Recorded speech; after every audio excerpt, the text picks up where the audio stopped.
letting go, a guide to emotional detachment. Have you ever found yourself being stuck on someone, or have you ever found yourself being stuck on a relationship that you see that it is clearly no longer working for you?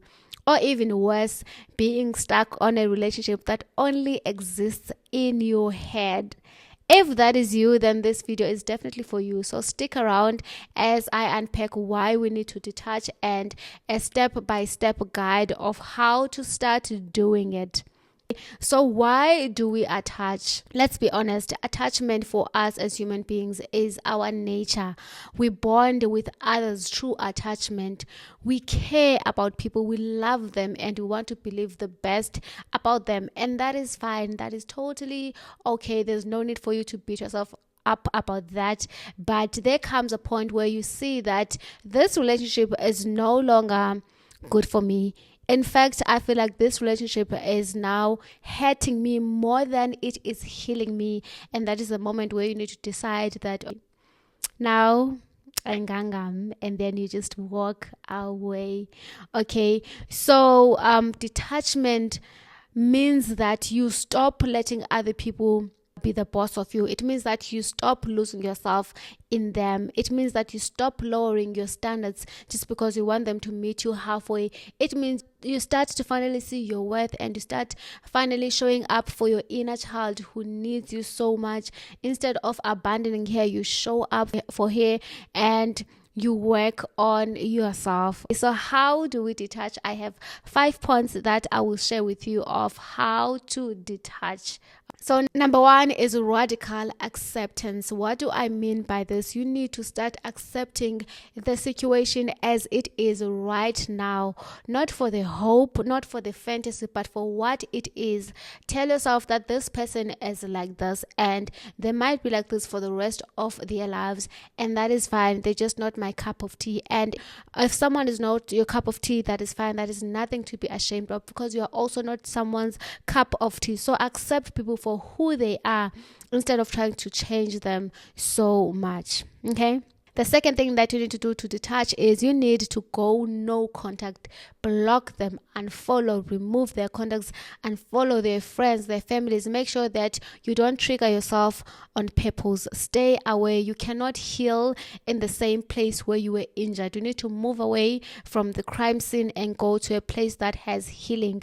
Allow yourself that space to be no contact with the person who has been hurting you, and focus on your healing. Okay. And then number 3 is you need to shift your narrative. So be mindful of the way you are speaking about the situation. So instead of saying that this person did not choose me, reframe that to say that I am choosing me. Instead of saying that this person didn't love and respect me, tell yourself that I am loving myself, I am respecting myself, I am showing me that I matter, that I am important, that I am valuable, and that I am worthy of all the love. And give yourself that love. Give yourself those flowers.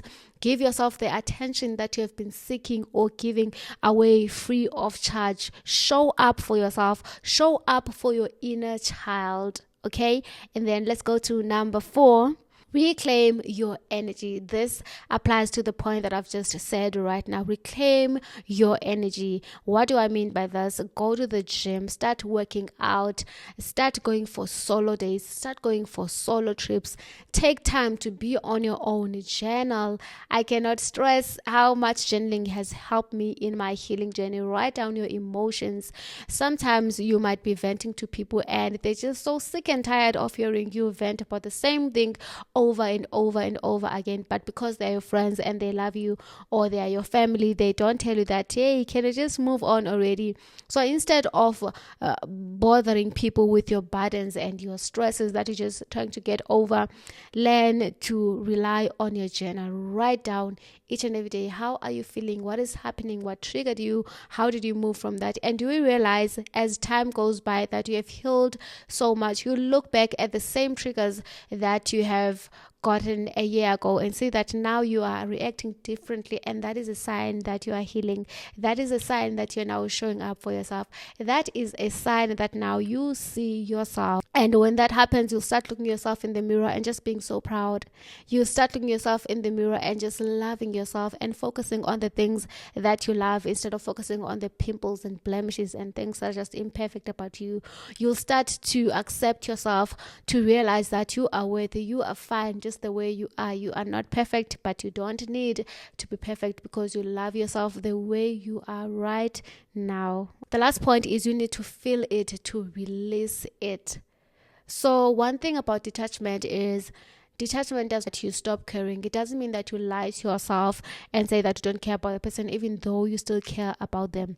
It doesn't mean that you become numb to your feelings, but what it means is you are honest with yourself. So if you're feeling anger, you need to address it. Don't be in denial. Don't bury it. Don't bury your emotions, but instead understand where is this emotion coming from, and what is it trying to tell me, and how can I move forward from this. And once you get to know yourself, your thoughts and your emotions, you'll understand that you are not your emotions. You'll understand that emotions are just like weather. They're just passing. Some days it's going to be hot, some days it's going to be raining, some days it's going to be cloudy, some days are going to just be exciting for you, some days you're going to be sad, some days you'll feel depressed. There are days where you'll even miss the person that you know was not right for you. You'll even miss the version of you that believed the best, but that is fine. You need to deal with those emotions. Don't bury them. Find out how can you heal from those, and also just pour your energy to yourself. Learn something new. Learn something that you've always wanted to learn. Read more books. Be busy. Make sure that you don't have enough time to feel sorry for yourself. Try as much as you can to just go out there, try new things. I think this is something that I've heard from Jay Chetty before, where he was saying that sometimes after a breakup, it's not that you miss the person, you just miss the things that you have done. So it is the memories that you are attached to. So the best thing that you can do for yourself is you can start creating new memories for yourself. I love that so much. Like for me, after getting out of a difficult relationship, I started creating memories for myself. I started going to places that I've never been before. I started allowing myself to be lost and learning new things, learning to rely on myself, learning to problem solve, learning to show up for myself, to show myself respect, learning to love and accept myself right now. And the more I do that, the more I'm just so proud of myself, and the more I'm just so grateful that I am growing and things have unfolded the way that they have. So if you're someone who is currently in a process of trying to detach, just know that it is not a one-day process. It is going to take some time. It might be difficult. It might make you feel like you want to quit, but those are the days where you need to lean in towards yourself. Those are the days where you need to love yourself and know that there's so many people like me who are cheering up on you, and know that on the other side, it is really so much better than you allowing yourself to lose your value, who you are, just because you want to keep a person who does not want to be kept.